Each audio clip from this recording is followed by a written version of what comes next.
And welcome again to the Living Healthy podcast with Dr. Henry Domke. I am his faithful Indian companion, Steve, here at the controls. And since I can't rely on you to always give me a plug at the beginning of the show, I've just, Steve Mays. Yeah. How did you sleep last night? Yeah? You should ask my wife. Uh-oh. See, that's really one of the deals with sleep quality is what does the bed partner say? Today's topic is sleep apnea and snoring. Two different things? Different and connected. They're related in some ways. Do these make it to the level of healthy living? Obviously they do, or we wouldn't be talking about it. Well, the thing is, if you they do for sure, because if you have sleep apnea, you're going to feel pretty crummy during the day. And so it reduces the quality of your life. If you're a big-time snorer, then your bed partner is going to have a crummy day the next day. So it affects quality. But, your daytime experience is affected by how well you sleep. I'm not positive about this, but I would hazard that up until, 10 or 15 years ago, we never heard of sleep apnea. And then it became somewhere in the recent times in the news, in the medical news. True? I mean, is that your sense too? That's exactly right. And frankly, it was hard for me for a long time to even buy into this, except in extreme cases. A lot of this, frankly, has the flavor of a fad, the sleep apnea thing and sleep studies. I mean, you would hope that in medicine there would not be fads and there would not be, trends that are independent of science, that are just kind of, this is fashionable. Like it's, back when I was a little kid, it was fashionable to cut out kids' tonsils. That was just the way, what it was done. It was like an expected thing. When you're 5 years old, you get your tonsils cut out. Because that was just fashionable. Well, now it's almost fashionable like, wife says, gosh, my husband, paused during his sleeping last night and then kind of snorted and, gosh, I think he has sleep apnea. And so let's do a sleep study. Because they've heard about it, they've read about it. Newspaper, the media, podcasts, I don't know. They've heard about sleep apnea and so, it's very in. It's an in disease. It's a popular disease. And you know me, and if you've listened to any of the other podcasts, I'm a skeptic. I'm very skeptical about, I consider myself, that's one of my great things that I can do for my patients is to be skeptical about medicine. I'm skeptical about me. But it doesn't sound like you're any longer skeptical about sleep apnea. Well, you're picking up my tone right there. I'm not as skeptical as I used to be. I am still skeptical, but not. But the thing is, I also listen to my patients, and I have a lot of long-term patients, and they give me feedback, and I've had a lot of them tell me that when they go through a sleep study and they were diagnosed with sleep apnea, that if they get treatment, their life gets better. And so that's a good thing. Well, this would seem to be something that you could sort of empirically, determine either it's happening or it's not. Well, you can determine it. The thing is... and somewhere along the way, maybe I should stop and let you tell folks what sleep apnea is. Well, it's a pause during sleep, 10 to 30 seconds where you're kind of breathing, slow breathing while you're sleeping, and then all of a sudden you just quit for, 10 up to 30 seconds, and then usually you kind of gasp and then start breathing again. So it's almost like the person has stopped breathing. Yeah, apnea means absence of breath. Okay. Yeah. So technically that's what the word means. Sleep apnea means that you stop breathing when you're sleeping. And so it's pretty alarming to the person who's in the bed next to you. It's like, whoa, what's that? Does anybody ever not start again? Well, that happens. That's really not the issue here, though. Okay, that's probably pretty rare. It's more that it's just this irregular breathing pattern that. Well, it's not always. Yes, it is. It's the periodic times where you just stop, and then there's often associated other things. The way you move, or and just it affects the depth of your sleep, and so you don't feel as rested the next day. person who has it might not know that they have it? That's true. A lot of people don't. They just figure they feel more tired, and that's just the way life is because they're getting older or because they're out of shape. I mean, they don't really... If you lived alone, for instance, you could suffer from this and... never know. But I would think that there would be times. I mean, I remember my father, who, of course, this was before sleep apnea had been invented, would have these long... And we would lie in bed and hear him, these heavy breathing, snoring, and he would stop. We would all sort of hold our breath with him. Yeah. You know, like, come on, Dad. And when he would finally start breathing again, it would be, as you pointed out, it could sometimes be this sort of like... Yeah. And he would wake himself up by that. Multiple waking times. That's right. Okay, so you would not get good sleep this way. That's right. So you'd think that you could figure this out yourself, but the way it's done is you do this very expensive technical thing called a sleep study. You know, that's usually how it's diagnosed. I mean, if your spouse is suspicious, then usually they would say, well, ask your doctor, you know. Is this common? I mean, well, for people to go, is there somewhere around here that I could go and have there's several sleep labs in town here. They're all over the country. There's Well, now- many thousands of sleep labs. Is a sleep lab something that a physician oversees? Yes. Oh, okay. Yeah. I A mean, physician always oversees it, although usually not in the middle of the night. You know, that usually they have technicians, you know, that are running the thing, of course. But I think we all knew that was. They review the videotapes or something. well, that's right. We'll see what they do. I mean, basically, it's a very expensive hotel room, is what it is. But it's not literally a hotel room. Well, no, it's not in a hotel. It's in a clinic It's in a clinic or it's in a hospital, and then they hook all these wires up to you. And monitoring. you name it, you know. See, I hear a tone of skepticism. I am in your skeptical. voice I'm still. in here. It's hard for me not to be skeptical, and I am skeptical because they do all these measurements, and then they say, "Well, okay, you have sleep apnea. You need CPAP, this breathing thing." Okay. And by the way, I mean, one reason I was so skeptical for a long time was kind of like, well, I mean, what are your options? You know, what I always say, if you're going to do a test, you should always say, well, you should always say, If I know, then what? well, that's right, what good is it going to do? Yeah. How is it going to help you as a patient if you know you have sleep apnea? Because, I mean, really, a lot of people who have sleep apnea are obese. It's very common. Not all, but a lot.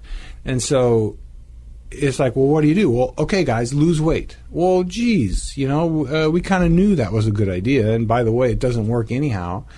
And so that's pretty frustrating. Well, wait a minute. Is there no value in eliminating other, perhaps more serious kinds of things that could be causing this? Well, sure. I mean, they always. I mean, the physician would take a look in your mouth and make sure you don't have some growth in there, or you know, some anatomical disruption, you know, problem with your. But you're saying you could do those things without an expensive sleep study. Absolutely, those are things that are just done by physical exam, just the doctor taking a look, and usually those are pretty apparent to the patient, frankly, and those are not common. I mean, the common thing is you're obese, you got a big fat neck. That's typical, and. Have you, in your conversations with other medical colleagues, have you encountered similar skepticism? I mean, you're not the only one who doubts this. Well, you know, I haven't heard a lot from other physicians doubting this, although I suspect that's the case. I mean, I haven't actually talked with my colleagues a lot about this. And given that you're smarter than most of your colleagues, I mean, it's not true, not true at all. And I'm not an expert on this. I should say I'm not an expert, but I see this a lot because, well, here's what happens. People come to me first, you know, and they say, my wife said that she thinks I have sleep apnea. You know, that she's been on the internet. She's been reading. She read the about it. newspaper article last week or that kind of thing, and she says I have sleep apnea. Well, you know what? Oftentimes she's right. You know, it is there, and if you get these people to go through a sleep study, a few $1,000s. I was going to ask you that. A few $1,000s, then often one of the recommendations would be, I mean, there's really very few things you can do. Tell a person to lose weight. Well, gee, big surprise. Tell a person not to drink a lot of alcohol before they go to bed. Well, okay, that makes sense. But the main thing that you can do is prescribe this thing called CPAP, continuous positive airway pressure. And it's a mask that you wear on your face. It's this plastic mask, and it increases the pressure of air going into your lungs. Sounds comfy. Well, Yeah, I would guess at least half of people don't tolerate it because of that. That's right. Okay. But and is it hooked up to something? yeah, you're hooked up to this machine that produces more pressure with the air, and so it's making noise. I mean, it's really a deal. I'm thinking 2 bedrooms. Well, hey, I mean, for people where snoring is the issue. By the way, if you're a heavy snorer, there's a greater chance that you have sleep apnea. So there is some crossover between the two. If you're a heavy snorer, then you have a higher risk for sleep apnea. Now, if you have any doubts about the reality of snoring, I can take care of that for you. Are you a snorer? I'm not. Oh, but somebody that you know is. But I mean, I have empirical evidence that snoring is a big deal, and it's hard, and there is some connection. Okay. So, anyhow, so continuous positive airway pressure, CPAP, is often prescribed if you have sleep apnea, and the reason I'm not, you hear that I'm still skeptical, of course, that's my job, but I'm not as skeptical as I used to be, because I've had many patients come back and say to me, thank you for sending me for that sleep study. The sleep doctor put me on CPAP, and I feel better. Okay. I'm more awake. I don't tend to doze off during meetings as much as I used to. I'm not as depressed. People get depressed when they don't sleep well. So I'm not as depressed. I have more energy. I hear that from my patients. And so that's why my skepticism is melting a little bit here. Yeah, sleep. I mean, it seems like we've talked about sleep on at least 1 or 2 previous programs. Insomnia, yeah. And that's just one of those things that you don't know how much you miss it until you get a good night's sleep. Yeah. You just can't tell the difference until, wow. It's quality of life, Yeah.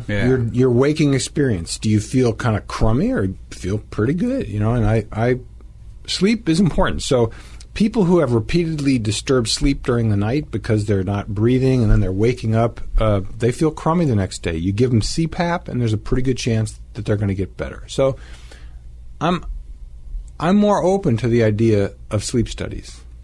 We need to segue over here in a few minutes to snoring. Yeah, snoring's important. But on the subject of sleep-related, and this, I guess, gets out onto the exotic, do you ever see narcolepsy? Have you ever? Very rarely. That's a pretty strange and rare thing, isn't it? It's very rare. I've seen just a couple people. It's such a cool idea, but it's rare.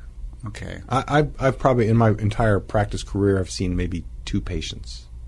Wow. Okay. Yeah, pretty. But this sleep apnea, I bet at least once a week someone approaches me with a question about it. At least. How about snoring? What do we need to know about snoring? Snoring, is of it course, a health issue? I guess it is.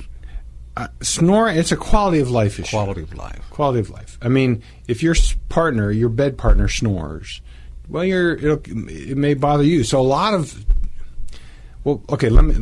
treatment is to help you sleep better, and tricks to do that. And so there's several ways you can do that. One would be go to bed before your partner. So you're sleeping when they get into bed. If I'm the non-snorer. If you're the non-snorer, then you may want to go ahead and go to bed first, so you're sleeping when they go to bed, and so when they start snoring, you're already asleep. That helps some people. Okay. I mean, none of these are perfect. Another thing you can do is to make extra noise in the room. You can go to Walmart or something and get a wave machine. My twin sister does this. She has this machine that makes the sound of the ocean. And so it's called masking. So the noise is so loud of the natural, like wind in the pines kind of a sound, or water, that masks out the snoring to some extent, so you don't hear it as clearly. Much like a noisy air conditioning unit in a hotel. Yeah. I've heard people say that they sleep better because it masks the other noises. It's just this continuous drone that your brain filters out, and then you don't hear the other noises well. So noise masking, or what I tell some people if they don't want to buy a machine, is you can get an FM radio and tune it between the stations. You can get that white noise sound, and that again can serve as a mask. But frankly, what a lot of people do is what you alluded to earlier, is sleep in a separate bedroom. I mean, if it's really loud, it's really tough if you're in a hotel room or you're on a camping trip. But I mean, if it's your life partner, your spouse, then wow, it's a problem. But it's not a health problem, I gather, from the way you're talking, for the person who actually snores. Probably not. In most cases, that's right. It's not, other than, it increases the odds that you may have sleep apnea.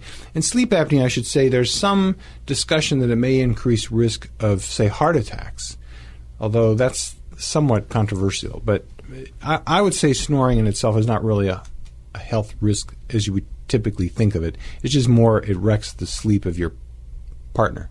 Now, sometime in recent, by recent I mean the last 5 or 10 years, the notion of we started seeing these little breathe right strips on the nose. That's right, and they changed the air passageway a little bit in the nostrils, and people tell me that several people have told me that they help, but we're talking they're expensive and they're kind of weird to have taped on your face. It's like a piece of tape you put over the bridge of your nose, kind of, in it. But the thing is, they're expensive, and it's not practical. I mean, you don't wear them forever. So I think if you have a cold and you're more congested, sometimes people like them, but I don't think it's a very practical answer.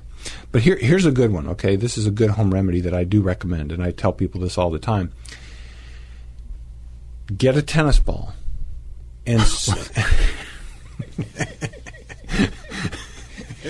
All right, everybody, make your own word picture here for a couple of seconds. Okay. Okay. Now, get a tennis ball and sew it into the back of whatever you wear on the top of your body when you're sleeping.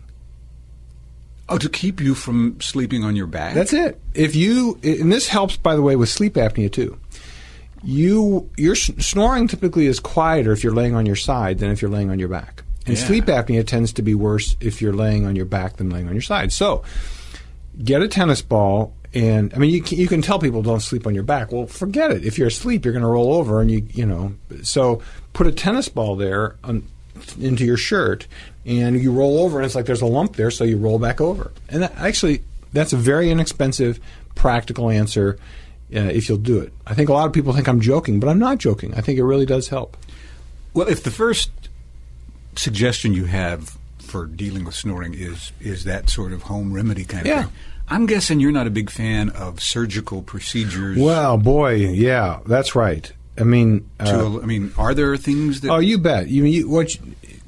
Absolutely, there's surgical procedures, and that's not to say they should never be done. Sometimes, if they can be done, but I think it would be the rare exception that you'd want some ear, nose, and throat surgeon to go in and start whittling away at the tissue in the back of your throat, which is really what it amounts to. Just so somebody else can get a better night's sleep. That's right. Really, it's hard to justify. But that's the concept, is if there's excess tissue and that helps vibrate and make the noise. And there's a couple kinds of surgery. One is if you have a deviated septum and you're not getting good airway through your nostrils, then you're more likely to mouth breathe, and that may aggravate snoring. So the idea that surgery might help that, although I think probably wouldn't help much. The other is just whittle away at the back of your throat. If you have tonsils, cut them out. If the thing that hangs down there in the back, the uvula, sometimes it's in the way. I don't know. If we had an ear, nose, and throat specialist sitting here with us, is he or she likely to have much of a different take on this than you do think? I know you can't guess what's in their heads, but I would guess it would just be slightly different. For them, this is probably a minor deal. Okay. For the majority. Now, there may be people who maybe specialize in this more, but just my guess is that they would not disagree with me very much. But that's a guess. Is there any kind of I feel like these are sort of routine questions I always have to ask. Any sort of heredity aspect to snoring? I don't know about that. I don't know if there's heredity.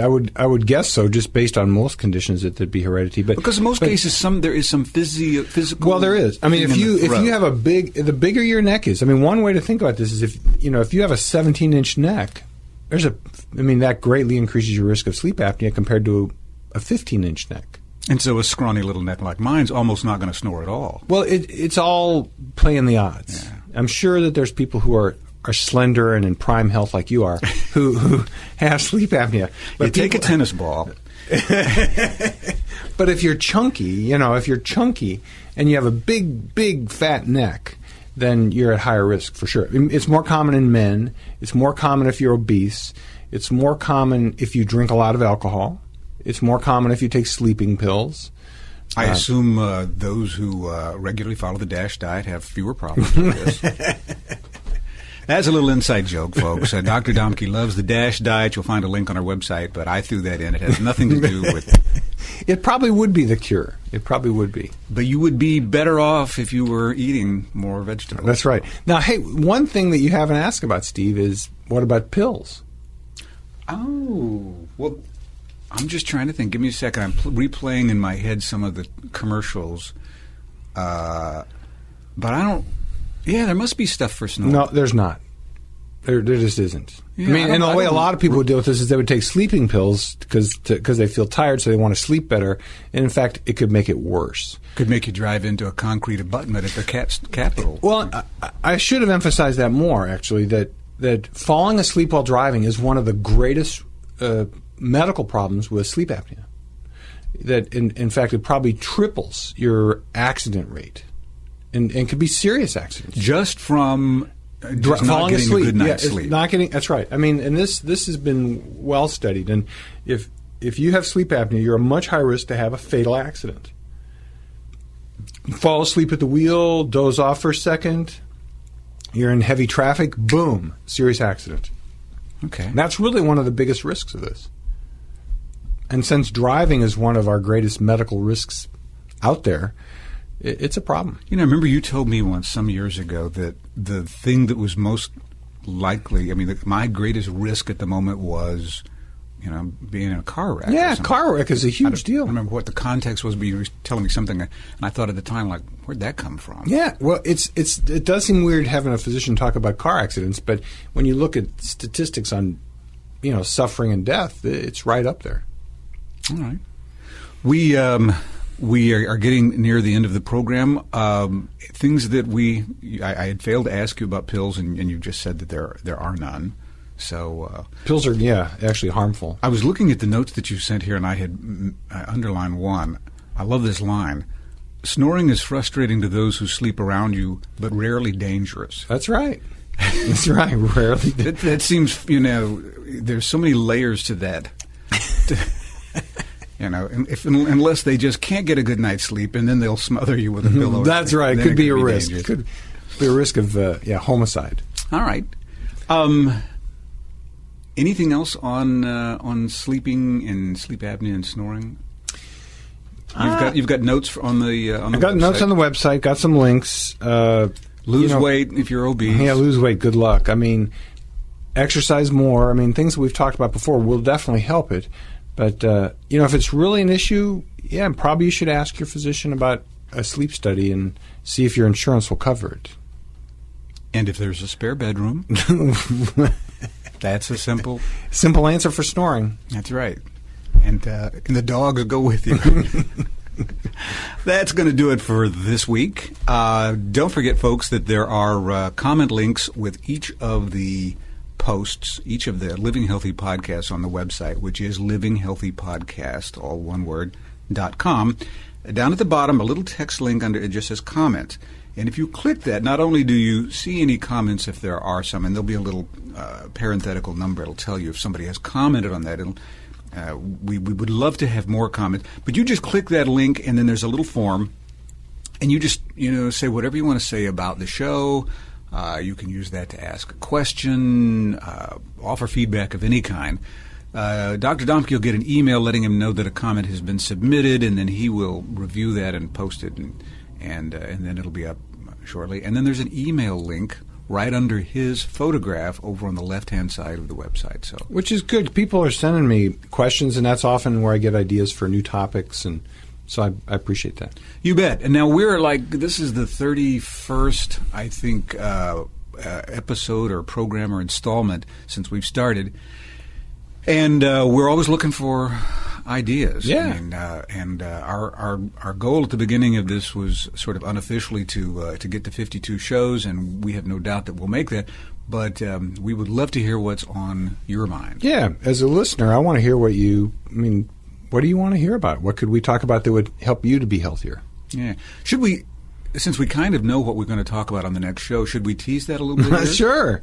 I asked Dr. Domke about this, not thinking, since it's not his specialty, that it might not be something we could do.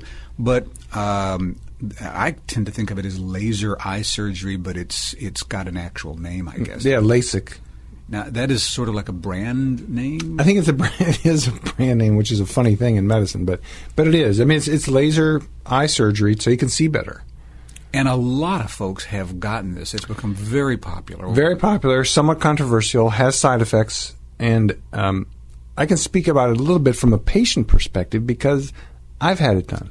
Well, see, that's good. I mean, I think you'll have a different view of it since you're not an ophthalmologist, who I guess is the specialty That's that right. would do this.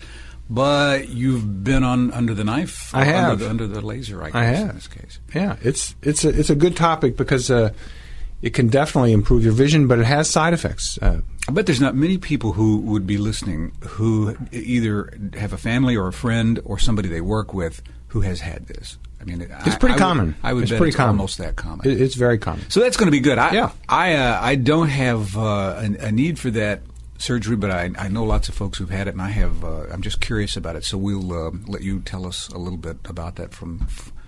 Did it hurt? Well, don't tell us. We'll save that for next week. That's it. Okay. Yep. Thanks, Steve. You bet. Let's see. Until next time, that's it for the Living Healthy podcast. Thank you very much for listening.